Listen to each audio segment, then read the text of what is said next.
Cricket মাঠে এ কেমন দৃশ্য! ধাক্কাধাক্কি থেকে শুরু করে এক পর্যায়ে গিয়ে হাতাহাতিতে লিপ্ত হন বাংলাদেশ সাউথ আফ্রিকার ইমেজিং দলের দুই ক্রিকেটার। রিপন মণ্ডলের সাথে অ্যান্টনির এই হাতাহাতি রীতিমতো সমালোচনায় ফেলে দিয়েছেন ক্রিকেটকেই। কি এমন ঘটেছিল মাঠে? কেন এমন উত্তপ্ত হয়ে গেলেন সাউথ আফ্রিকার এই ক্রিকেটার? চলছে Bangladesh south Africa imaging cricket দলের টেস্ট ম্যাচ, আর এই ম্যাচে ঘটেছে এই বিব্রতকর ঘটনা। অ্যান্টনির প্রথম বলে বিশাল এক ছক্কা হাঁকান রিপন মণ্ডল, আর এই ছক্কা হজম না করতে পেরে রীতিমতো রিপন মণ্ডলের ওপর ক্ষেপে যান অ্যান্টনি। তেড়ে আসেন তার দিকে, চলতে থাকে কথার লড়াই। এক পর্যায়ে এই লড়াই শুরু হয় হাতাহাতিতে। রিপন মণ্ডলের হেলমেট ধরে রীতিমতো টানাটানি শুরু করে দিয়েছেন অ্যান্টনি।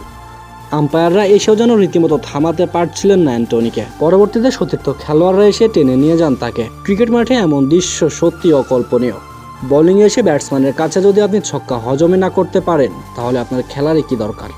ক্রিকেট মাঠে স্ল্যাজিং বাদ বিতর্ক স্বাভাবিক ব্যাপার, কিন্তু সেটা নিয়ে বিপক্ষ দলের ক্রিকেটারের গায়ে হাত তোলা, সেটা একেবারে জঘন্য। এটার জন্য অবশ্যই তার শাস্তি হওয়া উচিত। প্রিয় দর্শক, এই ঘটনাকে আপনি কিভাবে দেখছেন? সাউথ আফ্রিকার এই ক্রিকেটারের কেমন শাস্তি হওয়া উচিত বলে আপনার মনে হয়? তো অবশ্যই কমেন্টস করে জানাতে পারেন।